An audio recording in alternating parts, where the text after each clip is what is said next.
bien-aimés en Jésus-Christ, nous remercions le Seigneur de ce que, encore une fois, lui accordé l'opportunité tant à moi-même que à vous-même pour que nous soyons capables d'étudier ensemble sa parole, qui c'est une nourriture spirituelle pour l'âme de chacun de nous.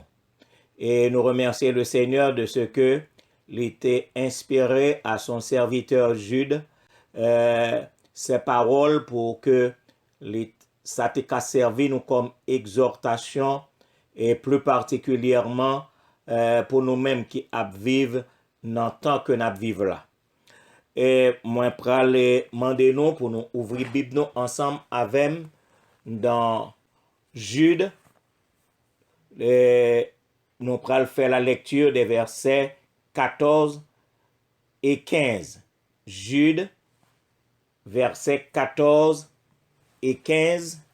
Et peut-être, au besoin, nous sommes capables d'aborder le 16e verset. C'est aussi pour eux qu'Enoch, le 7e depuis Adam, a prophétisé en ces termes. Voici, le Seigneur est venu avec ses saintes myriades pour exercer un jugement contre tous et pour faire rendre compte à tous les impies parmi eux de tous les actes d'impiété qu'ils ont commis et de toutes les paroles injurieuses qu'ont proférées contre lui des pécheurs impies. Parole du Seigneur. En effet, mes frères et mes sœurs bien-aimés, ça fait déjà des semaines que le Seigneur mettez-nous à l'étude de cette lettre que Jude t'a adressée aux chrétiens de toutes les races, de toutes les classes et de toutes les générations. Donc, par ricochet, cette lettre est adressée à vous, cette lettre est aussi adressée à moi. En effet, mes frères et mes sœurs bien-aimés, en raison de la lecture que nous sommes fait de ces deux versets, les versets 14 et 15, nous pas tenu compte de la position d'Enoch sur la liste généalogique. Nous pas tenu compte de la source de connaissances prophétiques que Enoch a gagné.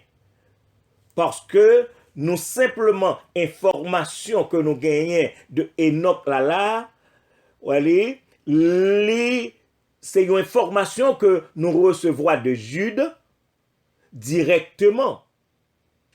Mais ce que nous savons d'Enoch, que Jude fait référence, nous connaissons, c'est quelqu'un qui marcha avec Dieu.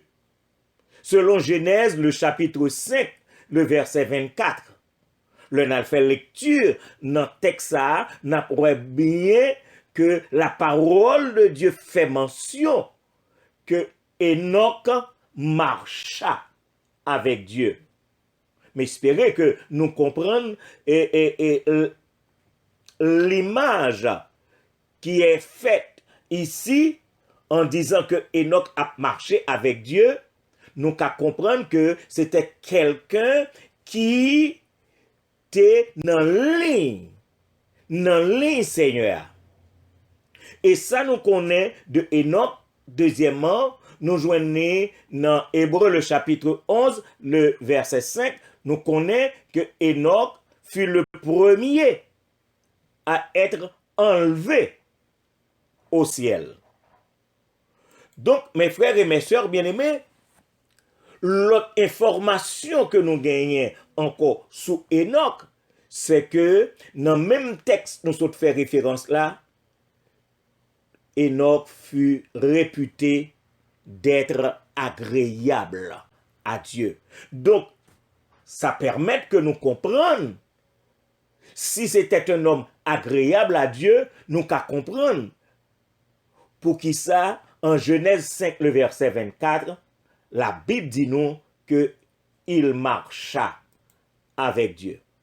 Donc, ça pas étonné, ça pas doit étonner personne si Enoch était le premier de l'Ancien Testament qui t'a recevoir la prophétie en ce qui concerne la seconde venue de Jésus-Christ. Prêtez attention nous, parce que moi dit ici quelque chose que c'est à partir de ça que Jude fait mention dans cette lettre qu'elle adressée à tous les chrétiens de toute race, de toute classe et de toute génération.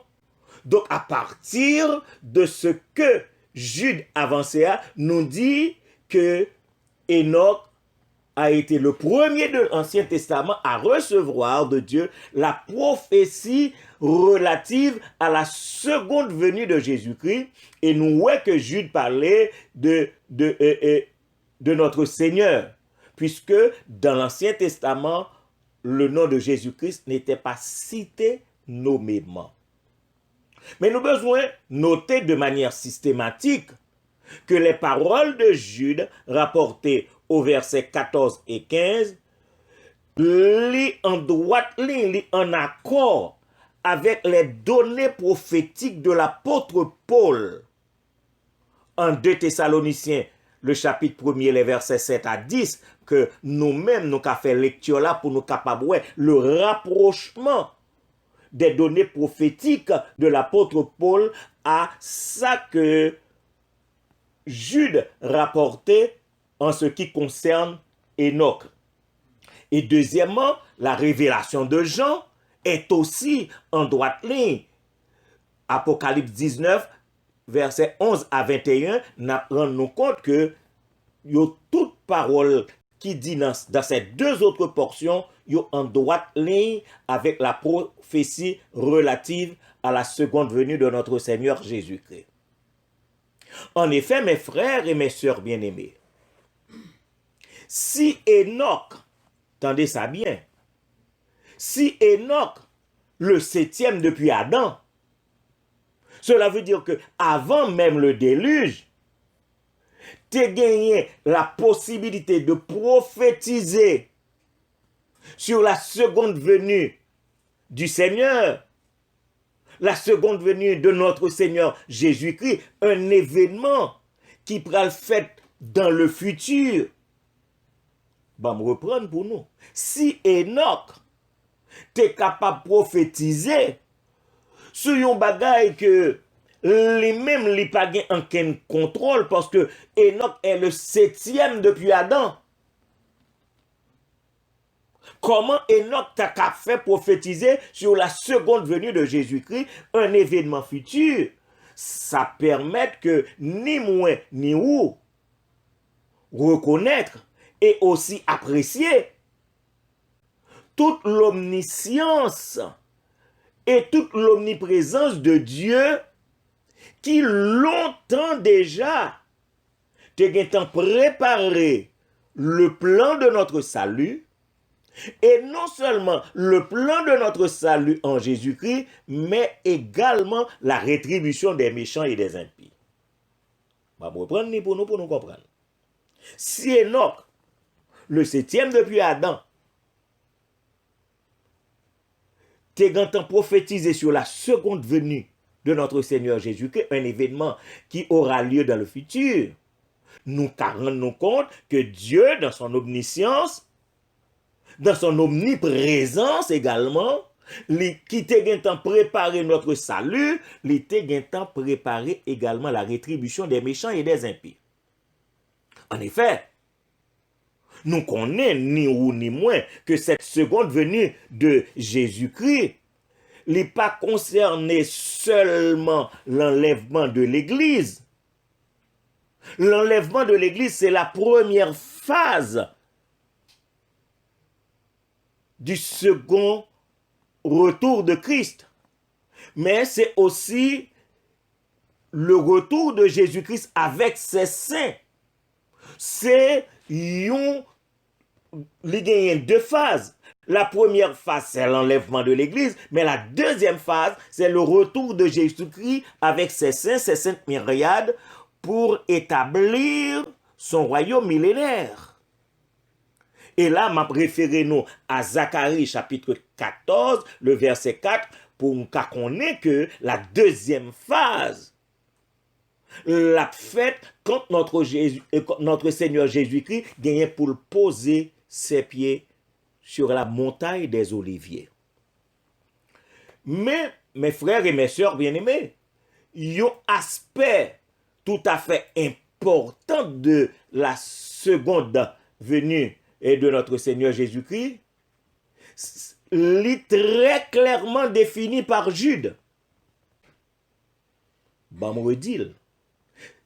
Deuxième aspect dans le retour de notre Seigneur Jésus-Christ, très clairement défini par Jude, et non seulement par Jude, mais par d'autres écrivains bibliques inspirés, dont les paroles sont consignées dans les Saintes Écritures, dans la Bible que ou gagné, que moi-même, moi gagné. En nous tourner page Bible nous, dans Matthieu 16, verset 27, et nous prenons ouais, qui ça qui écrit là? Matthieu, chapitre 16, le verset 27.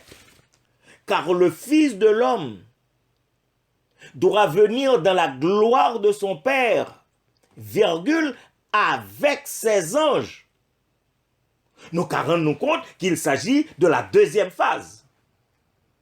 Parce que la première fois, le Seigneur a été dans les airs pour relayer nous, pour aller à sa rencontre dans les airs. Mais voilà que maintenant, le Fils de l'homme doit venir dans la gloire de son Père, virgule, avec ses anges, et alors, il rendra à chacun selon ses œuvres. Donc, nous rendons compte que nous sommes dans la deuxième phase là. On a fait lecture également en Matthieu, le chapitre 25, les versets 31 et 32. Matthieu, chapitre 25, les versets 31 et 32.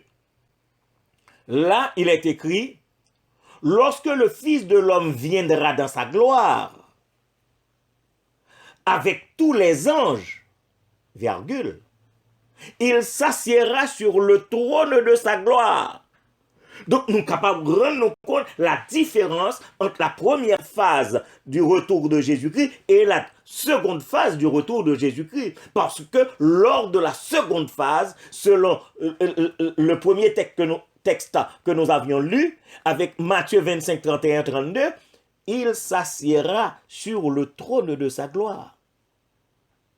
Toutes les nations seront assemblées devant lui. Il séparera les uns d'avec les autres, tendez ça bien, comme le berger sépare les brebis d'avec les boucs.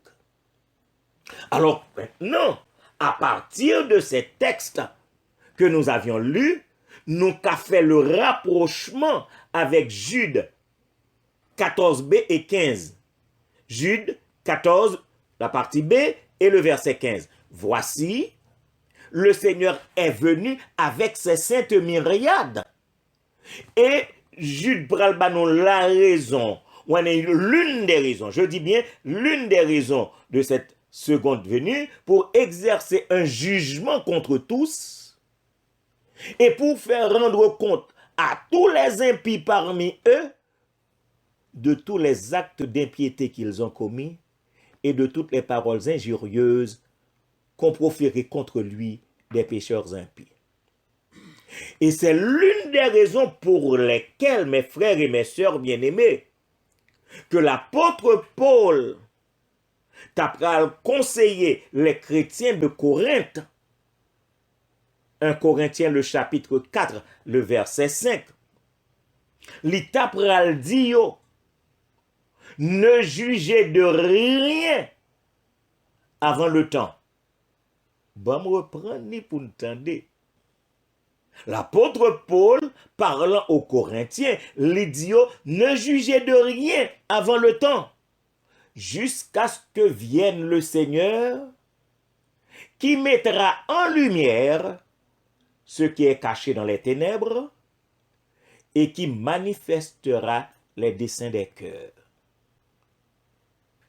Alors, chacun recevra de Dieu la louange qui lui sera due. Donc, il y a des événements futurs qu'il faut les séparer pour mieux les comprendre.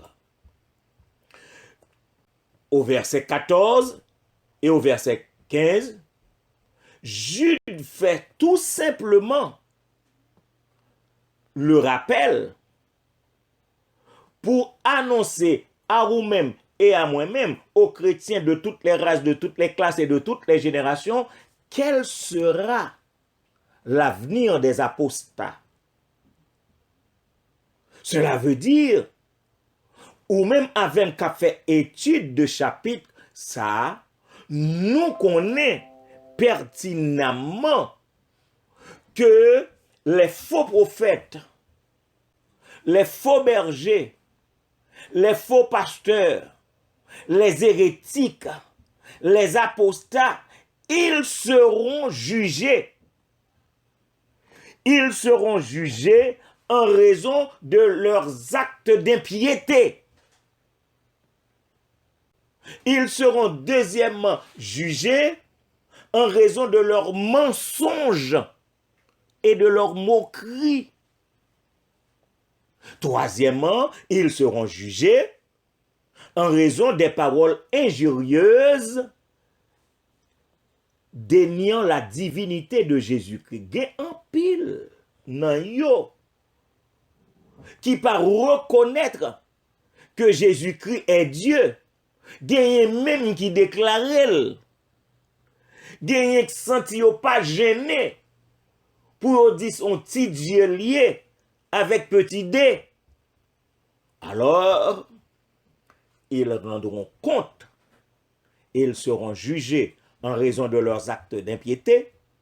Deuxièmement, en raison de leurs mensonges et moqueries. Troisièmement, en raison des paroles injurieuses déniant la divinité de Jésus-Christ. Donc, nous rendons compte que, à travers la Bible, plusieurs références font nous connaître que tous les apostats, tous les faux prophètes, ils ont fait partie d'un lot.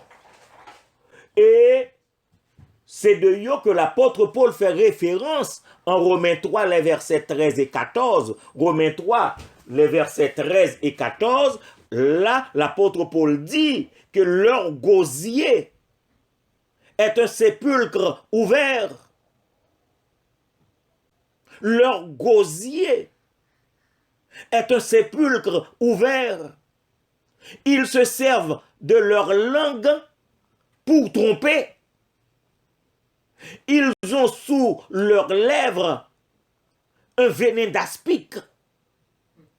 Leur bouche est pleine de malédiction et d'amertume.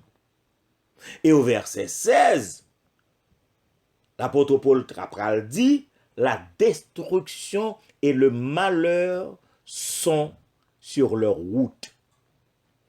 Cela veut dire que il y a à travers les Saintes Écritures assez d'avertissements pour tout un chacun. Il y a assez d'avertissements de telle sorte que ni moins ni où nous prenons cap nous. Et c'est l'une des raisons pour lesquelles, mes frères et mes sœurs bien-aimés, Jude désirait vivement écrire aux chrétiens de tous les temps au sujet du salut commun. Jude t'est senti obligé de le faire, de telle sorte que tu es capable d'exhorter nous à ne point nous détourner de l'évangile,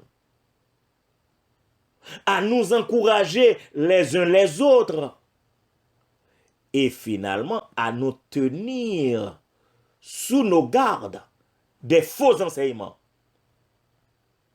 Donc ce n'est pas sans raison que la Bible fait mention de catégorie de moun si la yo, c'est pas sans raison que Jude lui écrit une lettre pour avertir nous et exhorter nous.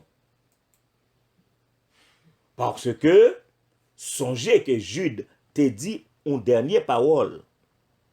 C'est de telle sorte que nous qu'à combattre pour la foi transmise une fois pour toutes. Mais pour reprendre pour nous, c'est pour nous qu'à combattre pour la foi transmise une fois pour toutes.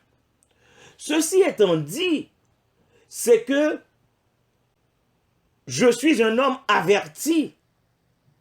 Ceci étant dit, vous êtes aussi des frères, des sœurs avertis. Nous te connaissons que t'as pral gagner des faux prophètes. Nous te connaissons t'as pral gagner des faux bergers. Nous te connaissons t'as pral gagner des hérétiques, des apostats. Et Jude pas voulait que personne dit yo pas connaît. Et Jude pralait au verset 16 fait une description encore. Je dis encore parce qu'il y a tant de descriptions dans cette lettre. Mais Jude pral fait encore une description au niveau le plus dégradant. Tendez ça bien. Une description au niveau le plus dégradant de leur caractère, le plus avilissant de leur bassesse. Moi, chercher deux façons pour nous comprendre moins bien. Jude pral présenter nous à un niveau dégradant et à un niveau avilissant. On a le verset 16 là. Mais espérez que Bible nous ouvre, Jude Goncel chapitre, et nous sommes au verset 16. Map li pour nous. Ce sont des gens qui murmurent, qui se plaignent de leur sort, qui marchent selon leur convoitise, qui ont à la bouche des paroles hautaines, qui admirent les personnes par motif d'intérêt. Bon, relil pour nous. Parce que Jude lui fait mention de 5 étapes, dégradants, de 5 étapes avilissantes de ces gens-là. Ce sont des gens qui murmurent, virgule, qui se plaignent de leur sort, virgule, qui marchent selon leur convoitise, virgule, qui ont à la bouche des paroles hautaines, et enfin, qui admirent les personnes par motif d'intérêt. On va essayer, dans la mesure du possible que le Seigneur permette moi, essayer analyser ça Jude voulait dire là. Un, des gens qui murmurent. Mais de quoi? Il y a murmuré. Mes frères, mes sœurs bien-aimés. Je ne connais pas. Est-ce que nous jamais regardé l'attitude de certains prophètes, disons-le, certains dirigeants, certains apostats, ils murmurent de leur emploi. Donc, nous avons demandé, mais comment ils murmurent de leur emploi? Ce n'est pas nous qui employons, c'est bon Dieu qui emploie. Ils murmurent de leurs revenus. On va faire plus commentaires. Ils murmurent. Et là, prêtez attention, non? Parce que, gain des murmures, parfois, nous entendons, nous demandons, est-ce que tête yo bien? Ils murmurent de leurs épouses. Ils murmurent de leur famille. Ils murmurent de leurs amis. Et même trop souvent de Dieu. Parce que si bagay la pas bien tombé, pour qui ça, c'est là, bon Dieu te lagué yo. Parfois, en cachette, yo dit de bagay des paroles désobligeantes, des bruits malveillants, comme si yo oublié yo. Comme si ils sont des victimes.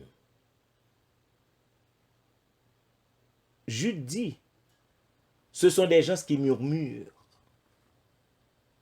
Mais deuxièmement, Jude dit, des gens qui se plaignent de leur sort.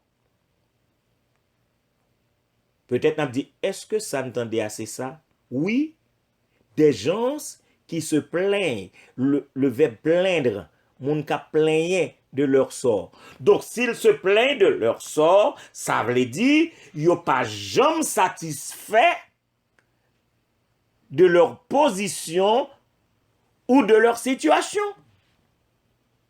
Bon, moi, dis samedi là.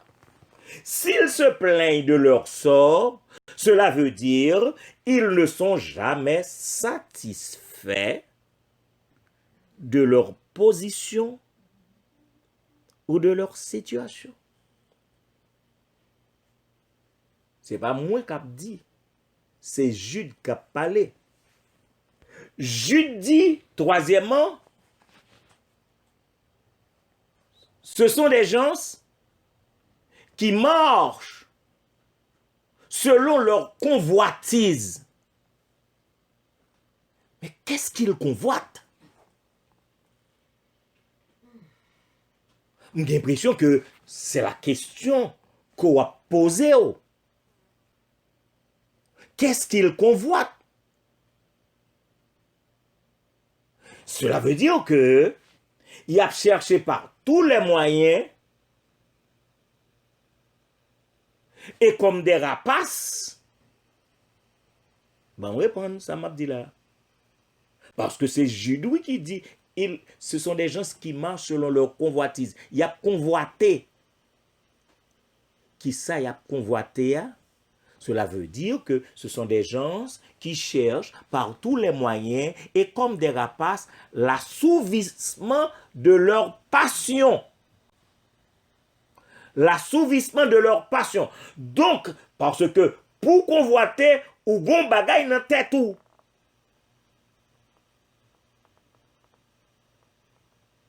Ils sont entraînés par leur passion, peut-être cupidité, je ne sais pas, passion sentimentale, je ne sais pas. Qu'il plaise à Dieu que ce n'est pas des passions animales. Mais je dis, ce sont des gens qui marchent selon leur convoitise. Mais Jude Bral dit, quatrièmement, qui ont à la bouche des paroles hautaines. Cela veut dire que les messieurs ça prend parler, discours qu'il a fait, c'est d'une façon que les faibles, que les simples, que les mal affermés, que les indécis, eh bien, ils ont attiré à leur profit.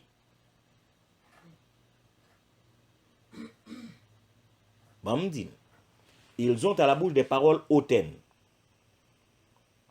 Cela veut dire que ces deux messieurs qui les a parlé, ils ont un langage, et langage par eux, li fait moun pomper, et puisque le fait moun pomper, et c'est ce genre de discours que le grand public remet, donc au qu'à rendre nous compte, ce sont des gens qui n'ont pas aucun fondement biblique, et yo dit qu'amen pour toute bagaille.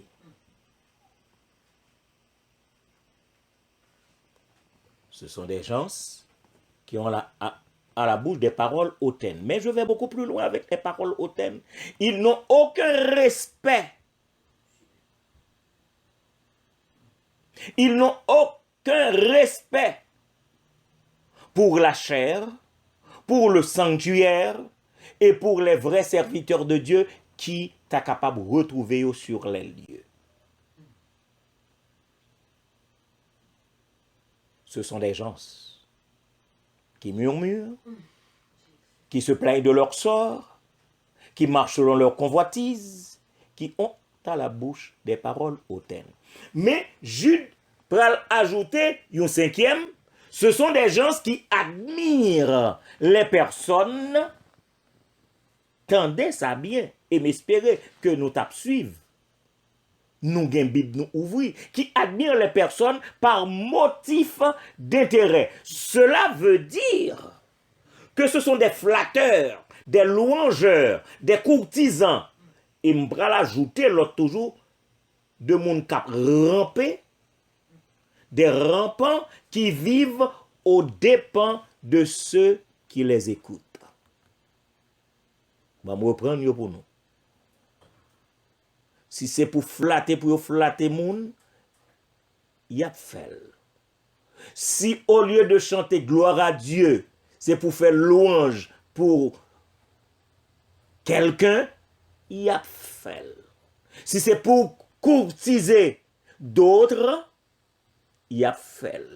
Si c'est ramper pour yo ramper des piles bon pour yo, y a fait. Et ils vivent aux dépens de ceux qui les écoutent. C'est pas moi qui écris le verset 16, c'est Jude qui dit, ce sont des gens qui murmurent, qui se plaignent de leur sort, qui marchent selon leur convoitise, qui ont à la bouche des paroles hautaines, qui admirent les personnes par motif d'intérêt. Cela revient à dire, mes frères et mes sœurs, que les apostats, les faux enseignants, les apostats, les faux enseignants, les hérétiques, ils cherchent, et prêtez attention nous, sous le voile, sous le couvert du christianisme, ils ont observé avec le christianisme, l'évangile, alors que ils ont nié Jésus-Christ. Bon, moi, je dis samedi. Ces gens-là, ils mettent en bas drap l'évangile, ils ont nié Jésus-Christ, et peut-être nous rendons compte que c'est premièrement pour assouvir leurs bas instincts. Deuxièmement, pour être capable de réjouir de plaisir charnel. Troisièmement, pour être capable de gratifier d'une vie aisée, parce que là, il y a bien, allez, pour se faire des places d'honneur. Mais finalement, s'approprier, et m'espérer que nous bien saisi le verbe que j'utilise, s'approprier des malappris, cela veut dire que monde qui pas qu'on rien, les prosélytes, eh bien, ils fait groupe, ils disent ça, c'est groupe pa yo. Et c'est ça que fait l'apôtre Pierre en 2 Pierre 2, verset 19, lui dit, avec des discours enflés de vanité, ils amorcent par les convoitises de la chair, par les dissolutions, ceux qui viennent à peine d'échapper aux hommes qui vivent dans l'égarement. Ils leur promettent la liberté quand ils sont eux-mêmes esclaves de la corruption. Mais espérez que nous comprenions ça, l'apôtre Pierre a dit là. Ils leur promettent la liberté quand eux-mêmes sont esclaves de la corruption. Car chacun est esclave de ce qui a triomphé de lui. Et il est écrit en Proverbe 19, le verset 3, « La folie de l'homme pervertit sa voix. » Donc, c'est toujours à l'apôtre Pierre de nous avertir. C'est toujours à l'apôtre Pierre de nous avertir, comme le fait Jude. Pierre écrit dans 1 Pierre 2, 11, « Bien-aimés, je vous exhorte, comme étrangers et voyageurs sur la terre, à vous abstenir des convoitises charnelles qui font la guerre à l'âme. » Je vais reprendre pour nous, parce que il y a des textes qui dans la Bible, mais important. L'apôtre Pierre, 1 Pierre 2, 11 dit, « Bien-aimés, je vous exhorte, comme étrangers et voyageurs sur la terre, à vous abstenir, s'il vous plaît, soulignez dans la Bible nous le verbe abstenir, à vous abstenir des convoitises charnelles qui font la guerre à l'âme. » Et l'apôtre Paul t'a pas dit au sujet de ces apostats, Philippiens 3, 18, 19. Philippiens 3, 18, 19. Il en est plusieurs qui marchent en ennemis de la croix de Christ. Je reprends pour vous, mes frères. Il en est plusieurs. Donc, ce n'est pas une, ce n'est pas deux seulement. Il en est plusieurs qui marchent en ennemis de la croix de Christ. Je vous en ai souvent parlé. Et j'en parle maintenant encore en pleurant. Mais espérez-nous comprendre l'apôtre Paul. Et l'apôtre Paul va l'ajouter. Leur fin sera la perdition. Ils ont pour Dieu leur ventre. Ils mettent leur gloire dans ce qui fait leur honte. Ils ne pensent qu'aux choses de la terre. Ils ont pour Dieu leur ventre. Ils mettent leur gloire dans ce qui fait leur honte. Ils ne pensent qu'aux choses de la terre. Mais espérez que nous tous, nous suivre. Nous faisons lecture ensemble avec de certains versets. Nous faisons lecture de 2 Pierre 2. Nous faisons lecture de Jude. Mais là, moi, j'ai gagné quelques questions avant de terminer. J'ai gagné 4. Jusque-là, mon frère, ma soeur, est-ce que nous arrivons à bien saisir?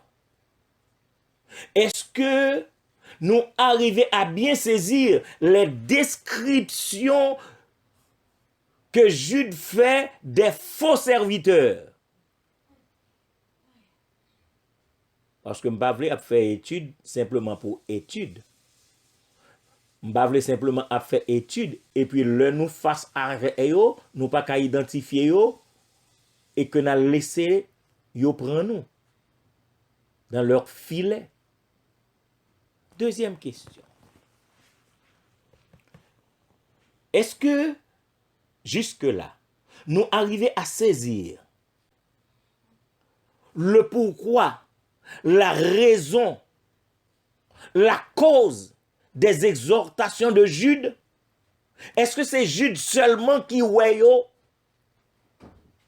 Est-ce que nous comprenons le pourquoi, la raison, les causes des exhortations de Jude? Mais espérez que nous comprenions nous saisir. Jusque-là, troisièmement, est-ce que vous examinez tête ou par rapport à votre position de disciple? Parce que nous sommes beaucoup à être des élèves dans toutes les écoles. Dans toutes les écoles. Est-ce que vous examinez tout par rapport à votre position dans l'école? Koto prale. Quatrième question. Jusque-là, les enseignements, tous les enseignements que nous recevons déjà, est-ce que nous rendons compte que sont en conformité avec la doctrine de l'évangile? Ok. Sinon,